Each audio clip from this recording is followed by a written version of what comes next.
दोस्तों, मैं Rohit Singh study RSG के उदार में आपका स्वागत है।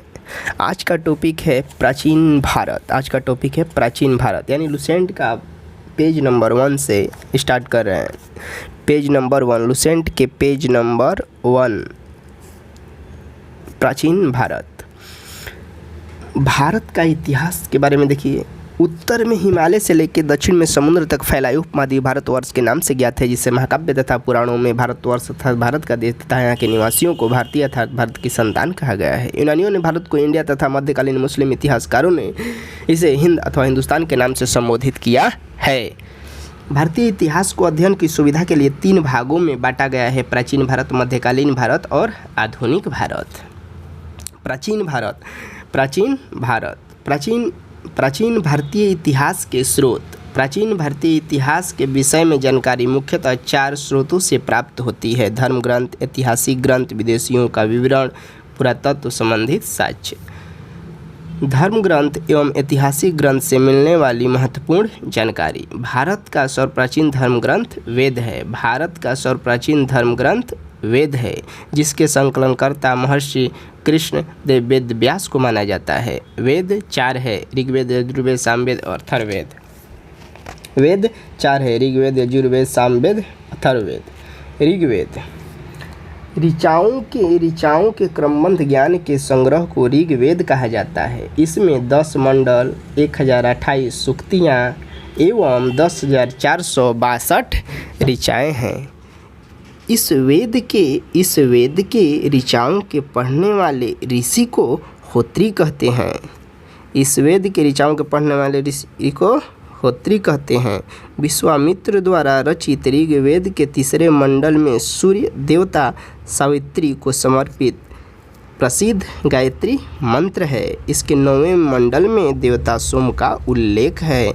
इसके 8वें मंडल की हस्तलिखित ऋचाओं को खील कहा जाता है।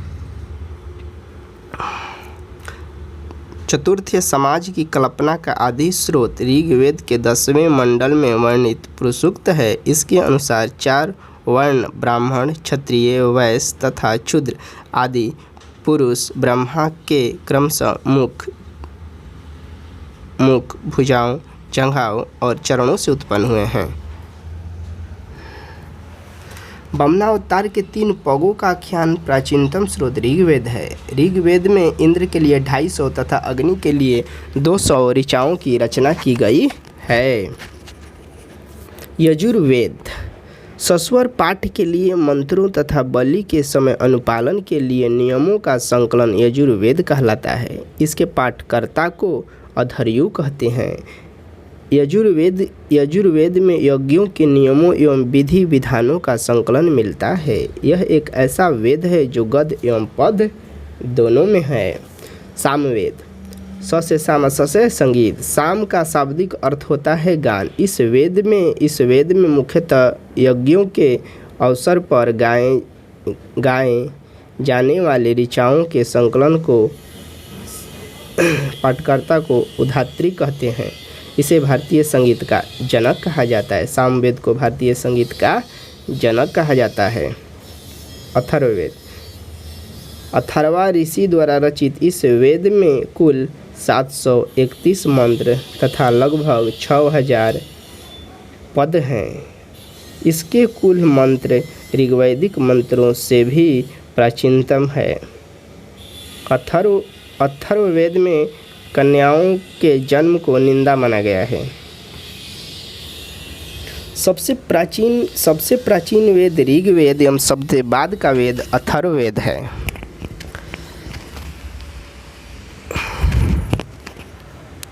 वेदों को भली भांति समझने के लिए 6 वेदांगों की रचना हुई है। ये है शिक्षा। कौन कौन है? शिक्षा, ज्योतिष, कल्प, व्याकरण, ऋकुत तथा छंद। भारतीय ऐतिहासिक कथाओं का सबसे अच्छा क्रमबद्ध विवरण पुराणों में मिलता है। इसके रचयिता लोमहर्ष अथवा उनके पुत्र उग्रश्रवा माने जाते हैं। इनकी संख्या 18 है। इनमें से केवल 5 मत्स्य, वायु, विष्णु, ब्राह्मण एवं भगवत में ही राजाओं की वंशावली पाई जाती है। पुराणों में मत्स्य पुराण सबसे प्राचीन एवं प्रामाणिक है। अधिकतर पुराण सरल संस्कृत श्लोक में लिखे गए हैं। स्त्रियां तथा क्षुद्र जिन्हें वेद पढ़ने की अनुमति नहीं थी वे भी पुराण सुन सकते थे। पुराणों का पाठ पुजारी मंदिरों में किया करते थे।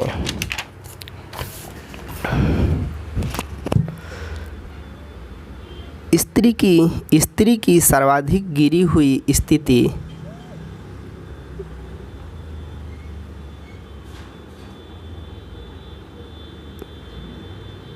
मैत्रेयी संहिता से प्राप्त होती है।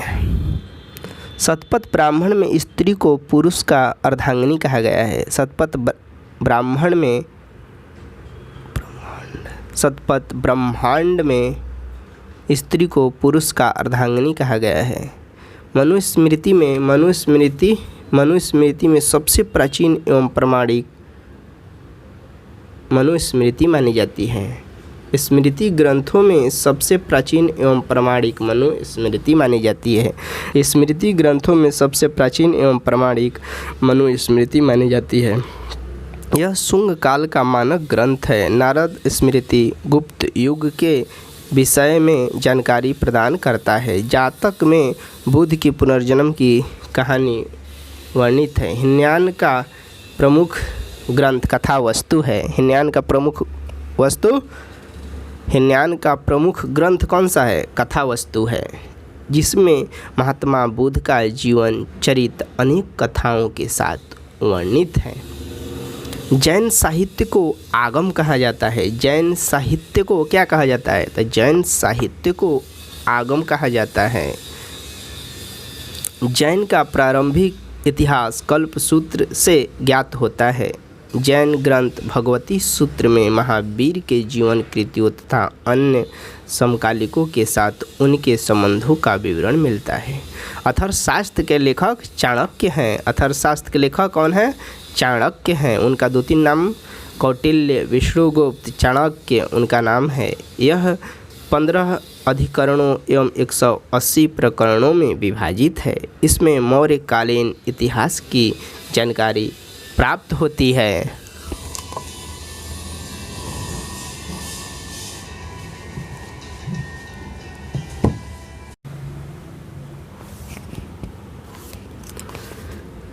संस्कृत साहित्य में ऐतिहासिक घटनाओं को क्रमबद्ध लिखने का सर्वप्रथम प्रयास कल्हड़ के द्वारा किया गया है।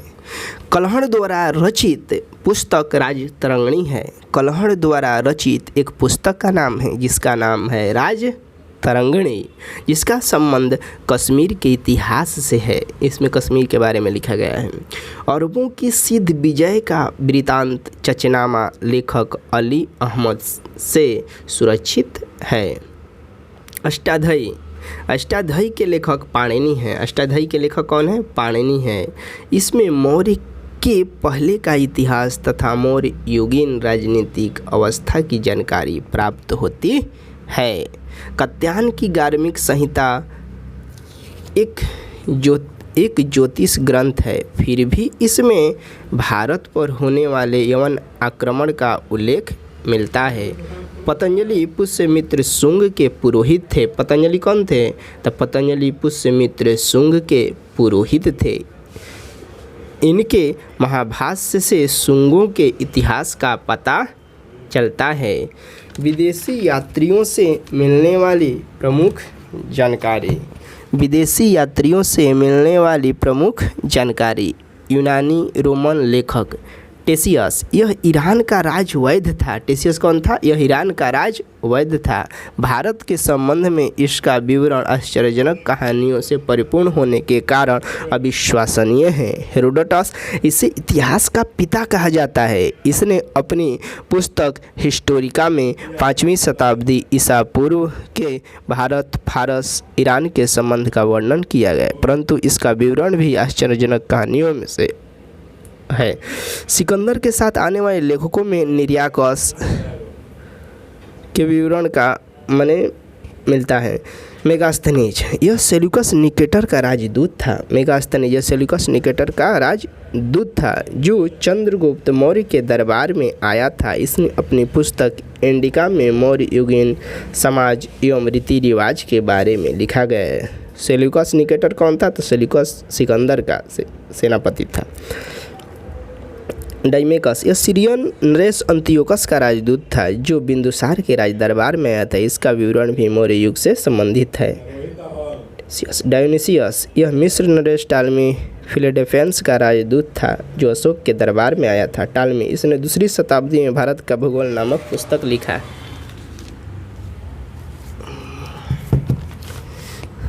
चीनी यात्री फाहियान,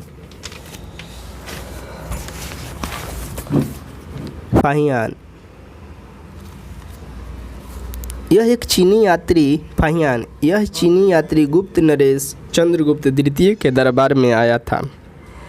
इसने अपने विवरण में मध्य प्रदेश के समाज एवं संस्कृति के बारे में वर्णन किया है। इसने मध्य प्रदेश की जनता को सुखी एवं समृद्ध बताया है। यह 14 वर्ष तक भारत में रहा। संयोगन, यह 518 ईस्वी में भारत आया था। इसने अपने 3 वर्षों की यात्रा में बौद्ध धर्म की प्राप्ति एकत्र की। ह्वेनसांग, यह हर्षवर्धन के शासनकाल में भारत आया था। ह्वेनसांग कब आया था?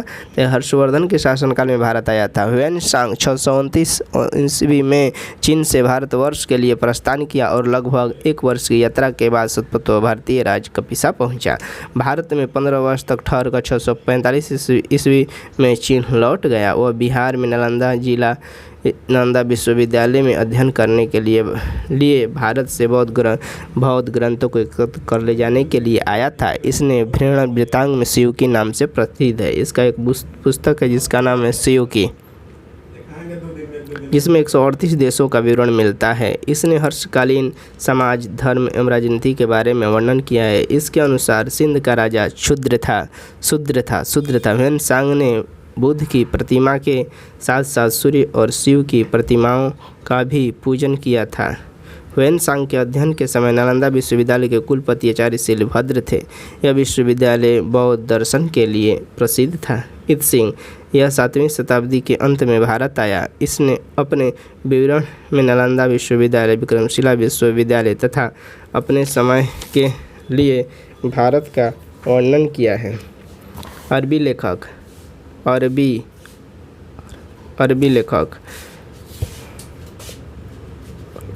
अलबुर्नी, यह मोहम्मद गजनवी के साथ भारत आया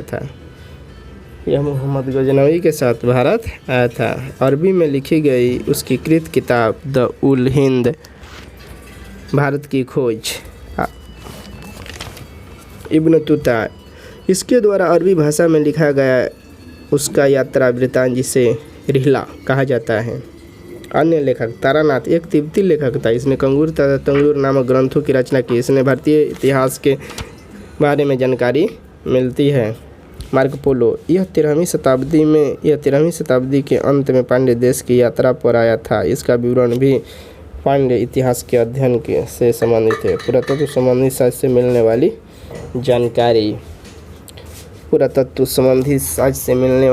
जानकारी, 1400 ईस्वी पूर्व के अभिलेख, बिगाज अभिलेख, एशियाई माइकन के देवता, वैदिक देवता मित्र, वरुण, इंद्र और नत्स्य अश्विनी कुमार के नाम से मिलते हैं।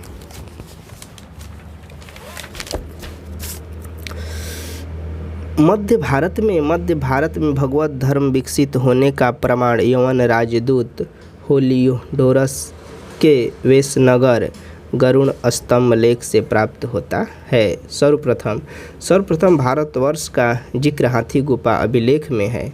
सर्वप्रथम दुर्भिक्ष का जानकारी देने वाला अभिलेख सोहगोरा अभिलेख है। इस अभिलेख में संकट काल में उपयोग हेतु खाद्यान्न सुरक्षित करने का भी उल्लेख है। सर्वप्रथम भारत पर होने वाले हुण आक्रमण की जानकारी भीतरी स्तंभ लेख से प्राप्त होती है। सती प्रथा का पहला लिखित साक्ष्य एरण अभिलेख साक्ष्य भानुगुप्त से प्राप्त होती है। सातवाहन राजाओं का पूरा इतिहास उनके अभिलेख के आधार पर लिखा गया है। रेशम बुनकर की श्रेणियों की जानकारी मंदसौर अभिलेख से प्राप्त होती है। कश्मीरी नौपसारणी पुरजहोम के गर्तावास का साक्ष्य मिलता है। इसमें उतरने के लिए सीढ़ियाँ होती थी। प्राचीनतम सिक्कों को आहत का सिक्के कहा जाता है। इसी को साहित्य में कासार्पण कहा गया है। सर्वप्रथम सिक्कों पर लेख लिखने का कार्य यवन शासकों ने किया। सर्वप्रथम सिक्कों पर लेख लिखने का कार्य यवन शासकों ने किया। समुद्रगुप्त की वीणा बजाते हुए मुद्रा वाले सिक्के से उनके संगीत प्रेमी होने का प्रमाण मिलता है। अरिकमेंडो पांडिचेरी के निकट से रोमन सिक्के प्राप्त हुए। सबसे पहले भारत के संबंध वर्मा से स्थापित हुई। महत्वपूर्ण अभिलेख। अभिलेखों का अध्ययन क्या कहलाता है? एपिग्राफी कहलाता है। अभिलेखों का अध्ययन एपिग्राफी कहलाता है। उत्तर भारत की मंदिरों की कला की शैली नागर शैली एवं दक्षिण भारत की मंदिरों की कला द्रविड़ शैली कहलाती है। उत्तर भारत के मंदिरों की कला की शैली नागर शैली एवं दक्षिण भारत के मंदिरों की कला की शैली द्रविड़ शैली कहलाती है। दक्षिणापथ के मंदिरों के निर्माण में नागर और द्रविड़ दोनों शैलियों का प्रभाव पड़ा, अतः यह वेसर शैली कहलाई। प्रागैतिहासिक काल। जिस काल में मनुष्य ने घटनाओं का कोई लिखित विवरण उद्धृत नहीं किया उसे प्रागैतिहासिक काल कहते हैं।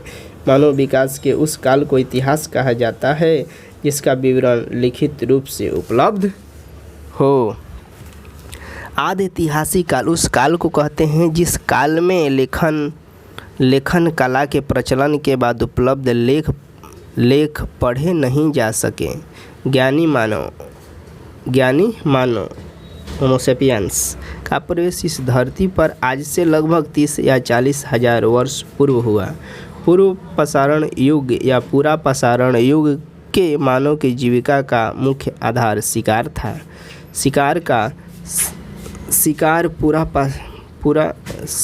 पूरा पाषाण काल में आदि मानव के मनोरंजन के भी साधन थे। आग का आविष्कार पूरा पाषाण में एवं पहिए का नव पाषाण में हुआ। मनुष्य में अस्थायी निवास की प्रवृत्ति नव पाषाण काल में हुई तथा उसने सबसे पहले कुत्ता को पालतू बनाया। मनुष्य ने सर्वप्रथम तांबा धातु का प्रयोग किया तथा उनके द्वारा बनाया जाने वाला औजार कुल्हाड़ी था। कृषि का आविष्कार नवपाषाण काल में हुआ। प्रागैतिहासिक अन्न उत्पादन स्थल मेहरगढ़ पश्चिमी बलूचिस्तान में अवस्थित है। कृषि के लिए अपनाई गई सबसे प्राचीन फसल गेहूँ पहली फसल एवं जौ थी, लेकिन मानव द्वारा सर्वप्रथम उपयुक्त अनाज चावल था। कृषि का प्रथम उदाहरण मेहरगढ़ से प्राप्त हुआ। कोल्डिहवा का संबंध चावल के प्राचीनतम साक्ष्य से है। कोलरम नामक स्थान पर प्रथम भारतीय पूरा पाषाण कला स्मृति खोजे गए हैं। भारत में पूर्व प्रस्तर युग के अधिकांश औजार पत्थर के बने होते हैं।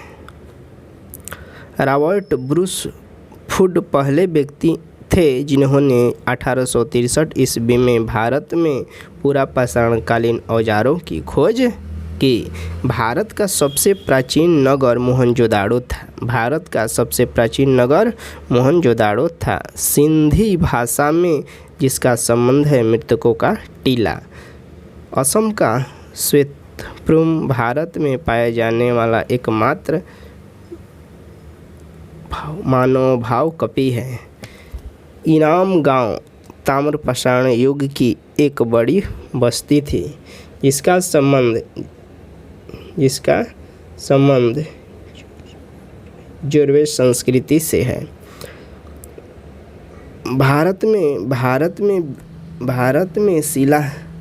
भारत में शिवालक की पहाड़ी से जीवाश्म का प्रमाण मिलता है।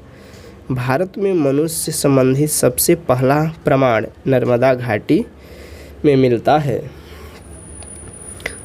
सिंधु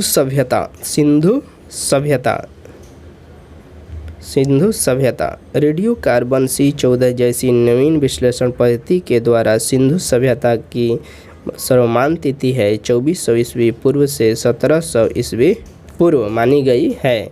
सिंधु सभ्यता की खोज राय बहादुर दयाराम साहनी ने की। सिंधु सभ्यता को प्रागैतिहासिक अथवा कांस्य युग में रखा जाता है। इस सभ्यता के मुख्य निवासी द्रविड़ एवं भूमध्य सागरीय थे। सिंधु सभ्यता के सर्वाधिक पश्चिमी प्रस्थल दासक नदी के किनारे स्थित सुतका, गिंडोर, बलूचिस्तान, पूर्वी पुरास्थल हिंडन नदी के किनारे बसा हुआ है।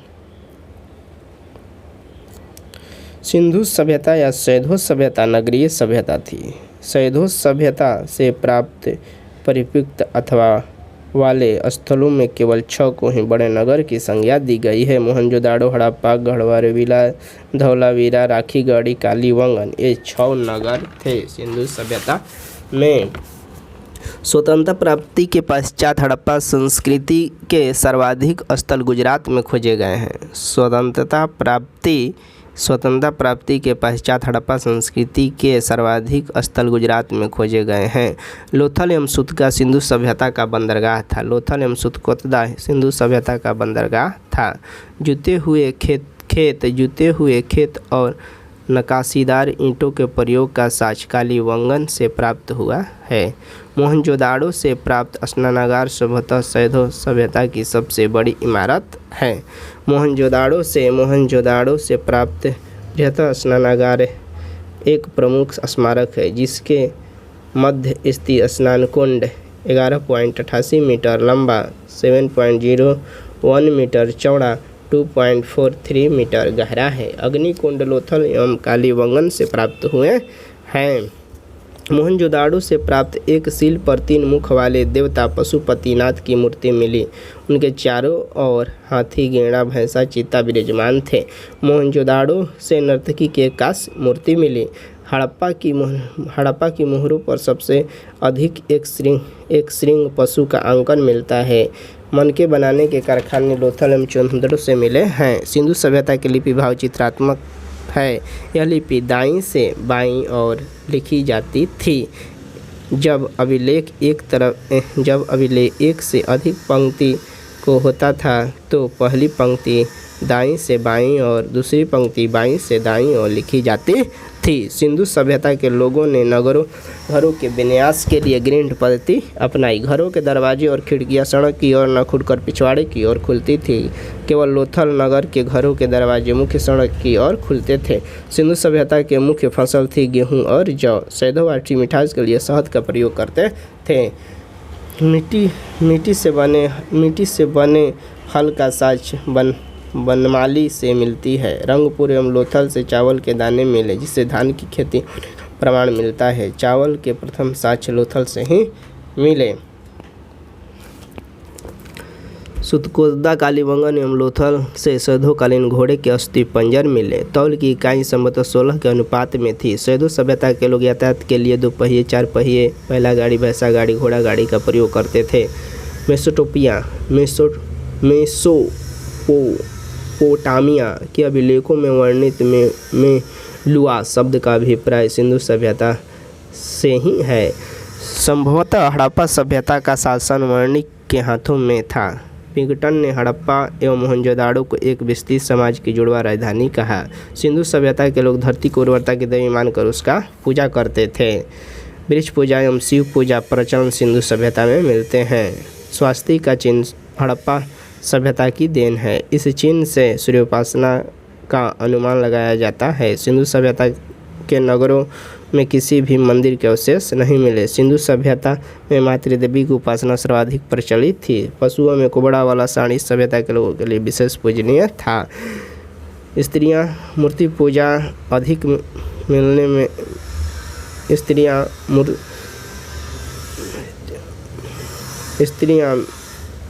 मूर्ति पूजा मिट्टी की मूर्तियां अधिक मिलने से ऐसा अनुमान लगाया जाता है कि सैंधव सभ्यता मातृत्वात्मक था।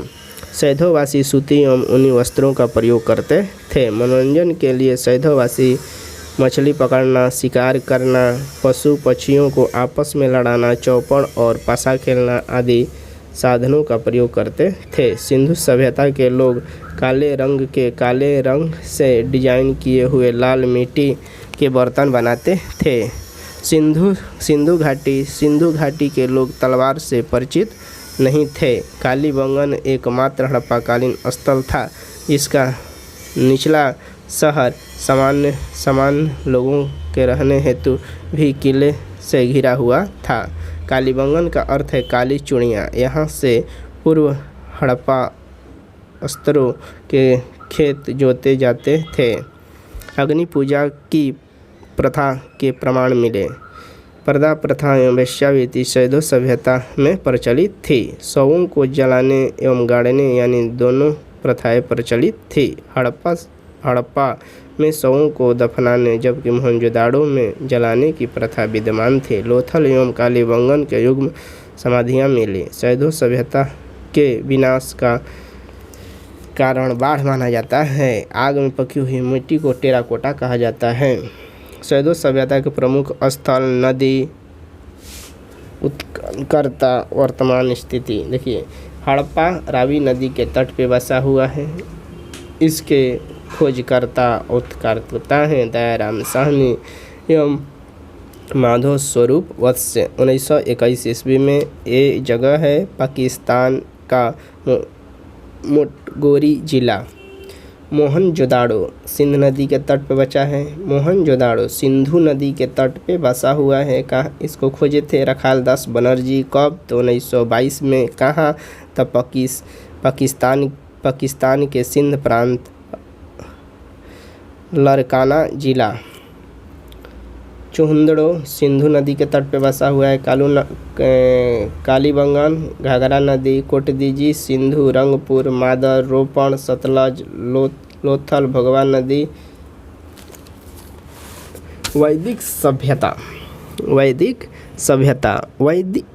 वैदिक काल का विभाजन दो भागों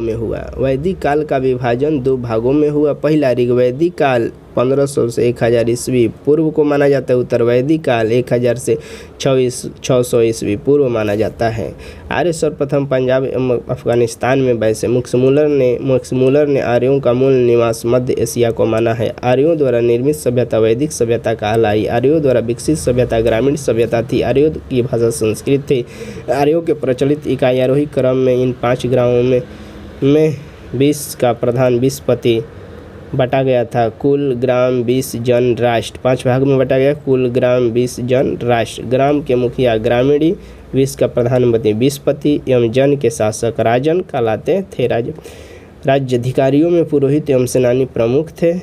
विशिष्ट रूढ़िवादी एवं विश्वामित्र उदार पुरोहित थे। सुत रथकार तथा मादी नामक अधिकारी रत्नी कहलाते थे। इनकी संख्या राजा सहित करीब 12 हुआ करती थी। पूरप दुर्गपति एवं अस्पत जनता की गतिविधियों को देखने वाले गुप्तचर होते थे। वाजपति गोचर भूमि का अधिकारी होता था। उग्र अपराधियों को पकड़ने का कार्य करता था। ऋग्वेद में किसी तरह के न्यायाधिकारी का उल्लेख नहीं है। सभा एवं समिति को राजा को सलाह देने वाली संस्था थी। सभा एवं समिति राजा को सलाह देने वाली संस्था थी। सभा श्रेष्ठ एवं सम्भ्रात लोगों की संस्था थी, जबकि समिति सामान्य जनता का प्रतिनिधित्व करती थी, जिसके अध्यक्ष को ईशान कहा जाता था। स्त्रियां सभा एवं समिति में भाग ले सकती थी। शूद्र में युद्ध में कबीले का नेतृत्व राजा करता था।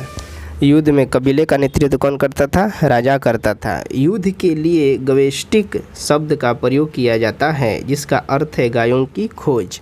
दशराग्य युद्ध का उल्लेख ऋग्वेद के 7वें मंडल में वर्णित है। यह युद्ध पुरुषुणी यानी रावी नदी के तट पर सुदास एवं 10 जनों के बीच हुआ था, जिसमें सुदास विजयी हुआ। ऋग्वैदिक समाज 4 वर्णों में विभक्त था। ये वर्ण थे ब्राह्मण, क्षत्रिय, वैश्य और शूद्र। यह विभाजन व्यवसाय पर आधारित था। ऋग्वेद के 10वें मंडल में पुरुषसूक्त के चतुर्थ वर्णों का उल्लेख मिलता है। इसमें कहा गया है कि ब्राह्मण परम पुरुष के मुख से, क्षत्रिय उनकी भुजाओं से, वैश्य उनकी जंघाओं से, शूद्र उनके चरणों से उत्पन्न हुए हैं। आर्यों का समाज मातृ प्रधान था। समाज की सबसे छोटी इकाई परिवार या कुल थी, जिसका मुखिया ग्रामीण होता था, जिसे कुलप कहा जाता था। स्त्रियां इस काल में अपने पति के साथ यज्ञ में भाग ले सकती थी। बाल विवाह एवं प्रदा प्रथा प्रचलन नहीं था। वैदिक समाज में बाल विवाह एवं प्रदा प्रथा का प्रचलन नहीं था। विधवा अपने मृतक पति के छोटे भाई देवर से ब्याह कर सकती थी, शादी कर सकती थी। स्त्रियां शिक्षा ग्रहण करती थी। ऋग्वेद में लोपामुद्रा, घोषा, सिक्ता, कापला एवं विश्वास जैसी जीवन भर अविवाहित रहने वाली महिलाओं को अमाजू कहा जाता है। आर्यों का मुख्य पेय पदार्थ सोमरस था। यह वनस्पति से बनाया जाता था। आर्य मुख्यतः 3 प्रकार के वस्त्रों का प्रयोग करते थे। वास, अधिवास, ओशनी। अंदर पहनने वाले कपड़े को निवि कहा जाता था। प्रमुख दर्शन एवं उनके प्रवर्तक। आर्यों के मनोरंजन के मुख्य साधन थे संगीत, रथदौड़, घुड़दौड़ एवं ध्रुत क्रीड़ा। आर्यों का मुख्य व्यवसाय पशुपालन एवं कृषि था। गाय को अधन्या न मारे जाने के योग्य पशु की श्रेणी में रखा गया था। गाय की हत्या करने वाले या उसे घायल करने वाले के लिए वेदों में मृत्युदंड अथवा देश से निकालने की व्यवस्था की गई है। आर्यों का प्रिय पशु घोड़ा एवं सर्वाधिक प्रिय देवता इंद्र थे। आर्यों द्वारा खोजी गई धातु लोहा थी, जिसे श्याम अयस्क कहा जाता है। तांबे को लोहित अयस्क कहा जाता था। व्यापार हेतु दूर दूर तक जाने वाले व्यक्ति को पणिक कहते थे, लेकिन लेन देन में वस्तु विन्यास की प्रणाली प्रचलित थी। ऋण देकर ब्याज लेने वाले व्यक्ति को सूदखोर कहा जाता था। मनुष्य एवं देवता के बीच मध्यस्थ भूमि निभाने वाले देवता को अग्नि की पूजा की जाती थी।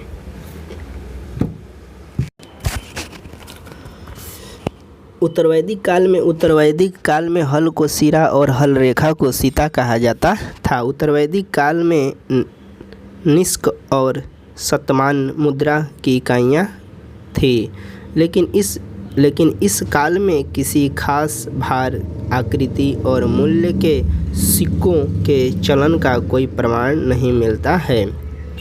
सांख्य दर्शन भारत के सभी दर्शनों में सबसे प्राचीन एवं प्रामाणिक है। सांख्य दर्शन भारत के सभी दर्शनों में सबसे प्राचीन है। इसके अनुसार मूल तत्व 25 है। इसमें प्राकृतिक पहला तत्व है। गायत्री मंत्र सावित्री नामक देवता को संबोधित है, जिसका संबंध ऋग्वेद से है। लोगों को आर्य बनने के लिए विश्वामित्र ने गायत्री मंत्र की रचना की। उत्तरवैदिक काल में कौशाम्बी नगर में प्रथम बार पक्की ईंटों का प्रयोग किया गया है। महाकाव्य 2 है, महाभारत और रामायण। महाभारत एवं रामायण। महाभारत का पुराना नाम जय संहिता है। यह विश्व का सबसे बड़ा महाकाव्य है। महाभारत का पुराना नाम जय संहिता है। यह विश्व का सबसे बड़ा महाकाव्य है। गोत्र नामक संस्था का जन्म उत्तरवैदिक काल में हुआ। महाजनपदों का उदय। बुद्ध के जन्म के पूर्व 6वीं शताब्दी ईस्वी पूर्व में भारतवर्ष 16 जनपदों में बटा हुआ था, जिसकी जानकारी हमें बौद्ध ग्रंथ अंगुत्तर निकाय से मिलती है। महाजनपद एवं उनकी राजधानी और क्षेत्र। अंग चंपा क्षेत्र था भागलपुर मुंगेर बिहार। मगध गिरिब्रज राजगिरी क्षेत्र था पटना गया बिहार। काशी वाराणसी के आसपास उत्तर प्रदेश। वत्स कौशाम्बी इलाहाबाद के आसपास उत्तर प्रदेश। बीजिंग वैशाली विदेह मिथिला। मुजफ्फरपुर दरभंगा के आसपास के क्षेत्र। कौशल श्रावस्ती फैजाबाद उत्तर प्रदेश। अवंती उज्जैन महिष्मति मालवा मध्य प्रदेश, मल्लौ कुशावती देवरिया उत्तर प्रदेश, पंचाल अहिच्छत्र। जैन धर्म छठवां जैन धर्म के संस्थापक एवं प्रथम तीर्थकर ऋषि भदेव थे। जैन धर्म के 23वें तीर्थकर पार्श्वनाथ थे, जो काशी के इक्ष्वाकु वंशीय राजा अश्वसेन के पुत्र थे। उन्होंने 30 वर्ष की अवस्था में संन्यास जीवन स्वीकारा। इनके द्वारा दी गई शिक्षा थी हिंसा न करना, सदा सत्य बोलना, चोरी न करना, सदा सत्य, सदा संपत्ति न रखना। महावीर स्वामी जैन धर्म के 24वें एवं अंतिम तीर्थकर हुए। महावीर का जन्म 540 ईस्वी पूर्व में कुंडग्राम वैशाली में हुआ था। इनके पिता सिद्धार्थ यात्री कुल के सरदार थे और माता त्रिशला देवी चेटक की बहन थी। महावीर की पत्नी का नाम यशोदा एवं पुत्री का नाम अनुज्या प्रियदर्शनी था। महावीर के बचपन का नाम वर्धमान था। इन्होंने 30 वर्ष की उम्र में माता पिता की मृत्यु के पश्चात अपने बड़े भाई नंदीवर्धन से अनुमति लेकर स्वीकारा।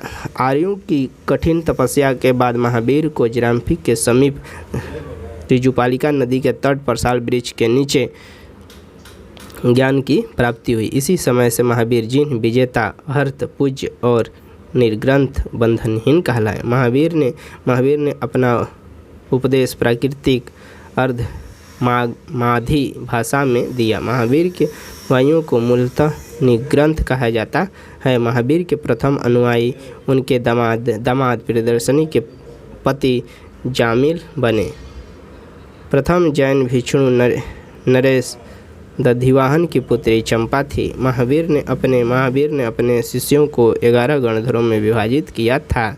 आर्य सुधर्मा अकेला ऐसा गंधर्व था जो महावीर की मृत्यु के बाद भी जीवित रहा और जो जैन धर्म का प्रथम थेरा मुख्य उपदेशक हुआ।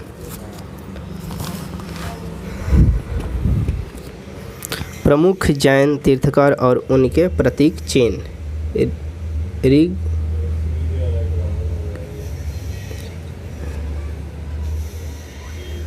ऋषभ भदेव प्रथम थे। इनका प्रतीक और चिन्ह है सांड। अजितनाथ द्वितीय है, इनका है हाथी। संभव तृतीय है, इनका है घोड़ा। पार्श्व 7वां है, इनका है स्वास्तिक। शांति 16वां है, इनका है हिरण। नामी 21वें है, इनका नाम नीलकमल। अष्टमी 22वें है, इनका है शंख। पार्श्व 23वें है सर्प। महावीर सिंह 24वें। लगभग 300 ईस्वी पूर्व में मगध में 12 वर्ष का भीषण अकाल पड़ा, जिसके कारण भद्रबाहु अपने शिष्यों सहित कर्नाटक चले गए, किंतु कुछ अनुयायी स्थूलभद्र के साथ मगध में ही रुक गए।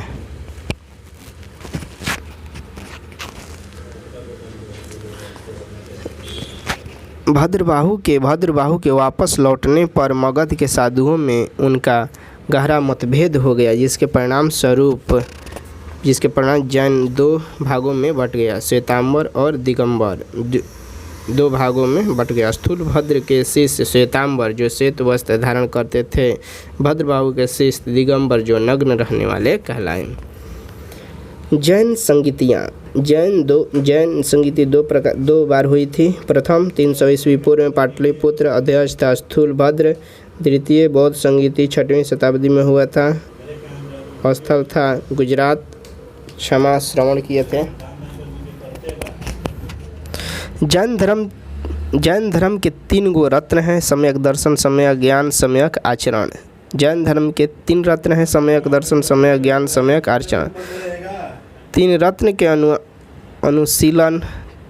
के अनुशीलन के निम्न 5 महाव्रतों का पालन अनिवार्य है। अहिंसा, सत्य वचन। जैन धर्म में ईश्वर की मान्यता नहीं है। जैन धर्म में आत्मा की मान्यता है। महावीर पुनर्जन्म एवं कर्मवाद में विश्वास करते थे।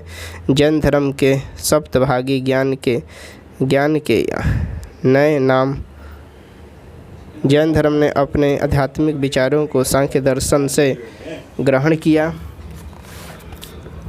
जैन धर्म मानने वाले कुछ राजा थे। उदयन वंद राजा, चंद्रगुप्त मौर्य, कलिंग नरेश, खारवेल, राष्ट्रकूट राजा, अमोघवर, चंदेल शासक, मैसूर के के मंत्री चामुंडे के प्रोत्साहन से कर्नाटक के श्रवणबेलगोला में 10 शताब्दी के मध्य भाग में विशाल बाहुबली की मूर्ति, गुप्तेश्वर की मूर्ति का निर्माण किया गया। बाहुबली की मूर्ति, उसी को कहते हैं गुप्तेश्वर की मूर्ति, जो कर्नाटक में है। खजुराहो में जैन मंदिरों का निर्माण चंदेल शासकों ने किया था। मौर्योत्तर युग में मथुरा जैन धर्म का प्रसिद्ध केंद्र था। मथुरा कला का संबंध जैन धर्म से है।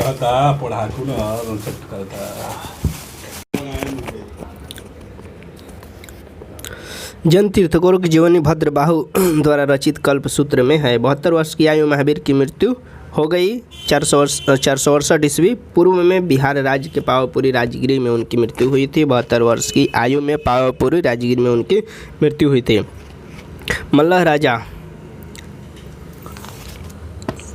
महावीर स्वामी को निर्माण प्राप्त हुआ था।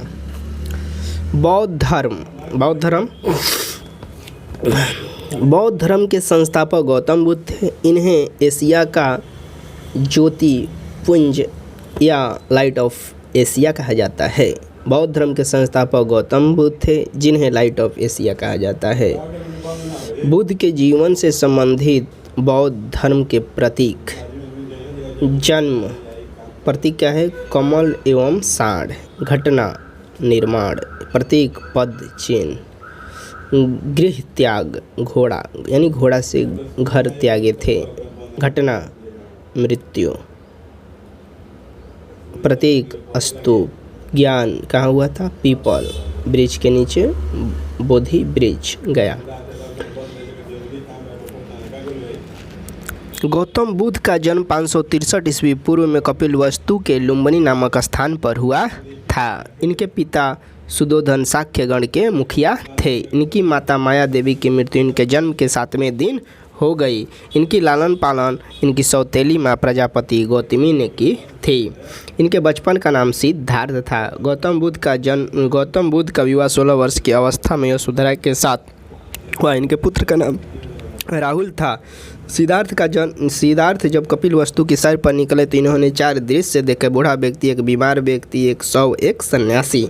सांसारिक समस्याओं से व्यथित होकर सिद्धार्थ ने 29 वर्ष की अवस्था में गृह त्याग किया, जिसे बौद्ध धर्म में महाभिनिष्क्रमण कहा गया है। गृह त्याग करने के बाद सिद्धार्थ ने वैशाली में अलार कलाम से सांख्य दर्शन की शिक्षा ली। अलार कलाम सिद्धार्थ के प्रथम गुरु कहलाए। अलार कलाम के बाद सिद्धार्थ ने राजगिरी में रुद्र क्रामपुत से शिक्षा ग्रहण की। उरुग्वेला में सिद्धार्थ को कौंडिल्य, भादिया, महानामा एवं स्थायगी नामक 5 साधक मिले। बिना अन्न जल ग्रहण के 6 वर्ष की कठिन तपस्या के बाद 35 वर्ष की आयु में वैशाख पूर्णिमा की रात निर्जला फल्गु नदी के किनारे पीपल वृक्ष के नीचे सिद्धार्थ को ज्ञान प्राप्ति हुआ। ज्ञान प्राप्ति के बाद सिद्धार्थ बुद्ध के नाम से जाने गए। वह स्थान बोध गया कहलाया। बुद्ध ने अपना प्रथम उपदेश सारनाथ में दिए, जिसे बौद्ध ग्रंथों में धर्म चक्र परिवर्तन कहा गया है। बुद्ध ने अपने उपदेश जनसाधारण की भाषा पाली में दिए। बुद्ध ने अपने उपदेश कौशल, वैशाली, कौशाम्बी एवं अन्य राज्यों में दिए। बुद्ध ने अपने सर्वाधिक उपदेश कौशल देश की राजधानी श्रावस्ती में दिए। उनके प्रमुख अनुयायी शासक थे बिंबिसार, प्रसेनजित एवं उदयन। बुद्ध की मृत्यु 80 वर्ष की अवस्था में 483 ईस्वी पूर्व में कुशीनारा देवरिया उत्तर प्रदेश में चून द्वारा अर्पित भोजन करने के दौरान हो गया, जिसे बौद्ध धर्म में महाभिनिष्क्रमण कहा जाता है। महापरिनिर्वाण कहा जाता है, जिसे बौद्ध धर्म में महापरिनिर्वाण कहा गया है।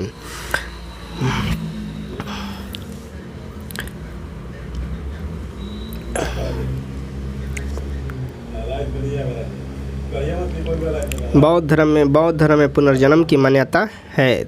तृष्णा को क्षीण हो जाने की अवस्था को ही बुद्ध ने निर्माण कहा गया है। विश्व दुखों से भरा है का सिद्धांत बुद्ध ने उपनिषद से लिया है। बुद्ध के अनुयायी 2 भागों में विभाजित है। भिक्षुक, बौद्ध धर्म के प्रचार के लिए जिन्हें संन्यास जीवन ग्रहण करना था वो भिक्षुक कहलाए। उपासक, गृहस्थ जीवन व्यतीत करते हुए भी बौद्ध धर्म को जो मानते थे उनको उपासक कहा जाता था।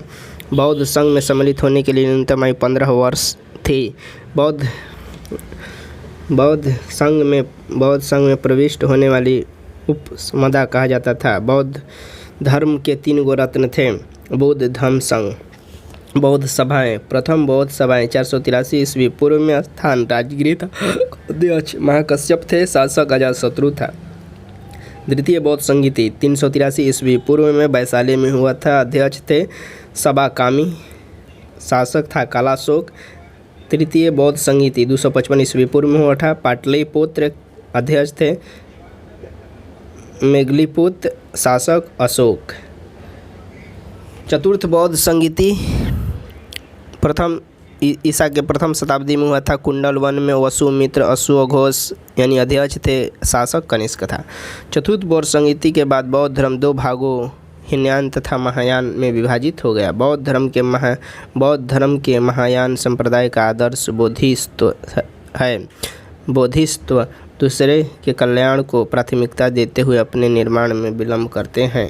हीनयान का आदर्श अहर्त पद को प्राप्त करता है। जो व्यक्ति अपनी साधना से निर्माण की प्राप्ति करते हैं उन्हें ही अहर्त कहा जाता है। धार्मिक जुलूस का प्रारंभ सबसे पहले बौद्ध धर्म के द्वारा प्रारंभ हुआ। बौद्धों का सबसे पवित्र त्यौहार बैसाख की पूर्णिमा है, जिसे बुद्ध पूर्णिमा के नाम से जाना जाता है। इसका महत्व इसलिए है कि बुद्ध पूर्णिमा के दिन ही बुद्ध का जन्म, ज्ञान की प्राप्ति और मृत्यु की प्राप्ति हुई थी। इसीलिए बौद्ध धर्म लोग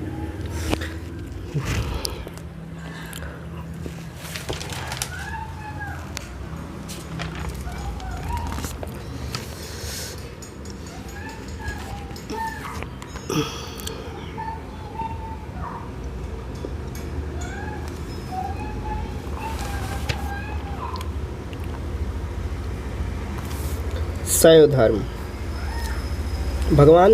भगवान शिव की पूजा करने वाले को शिव से संबंधित धर्म को शैव धर्म कहा जाता है। शिवलिंग उपासना का प्रारंभिक पुरातात्विक साक्ष्य हड़प्पा संस्कृति के अवशेषों से मिलता है। ऋग्वेद में शिव के लिए रुद्र नामक देवता का उल्लेख है। अथर्ववेद में शिव को भव, सर्व, पशुपति एवं भूपति कहा गया है। लिंग पूजा का पहला स्पष्ट वर्णन मत्स्य पुराण से मिलता है। महाभारत के अनुसार अनुशासन पर्व से भी लिंग पूजा का वर्णन मिलता है। रुद्र के पत्नी के रूप में पार्वती का नाम तैत्तिरीय अरण्य में मिलता है। शिव की पत्नी की में पार्वती, उमा, गौरी, भैरवी कहा गया है। पशुपति संप्रदाय शैव का सर्वाधिक प्रचलित संप्रदाय है। इसके संस्थापक लकुलिस थे, जिन्हें भगवान शिव के 18 अवतारों में से एक माना जाता है। पशुपत संप्रदाय के अनुयायियों को पंचार्थी कहा गया है। इस मत का प्रमुख सैद्धांतिक ग्रंथ पशुपत सूत्र है। सीकर पंडित एवं विख्यात पशुपत आचार्य थे। कपालिक संप्रदाय के इष्ट देव भैरव थे। इस संप्रदाय का प्रमुख केंद्र श्री शैल नामक स्थान था।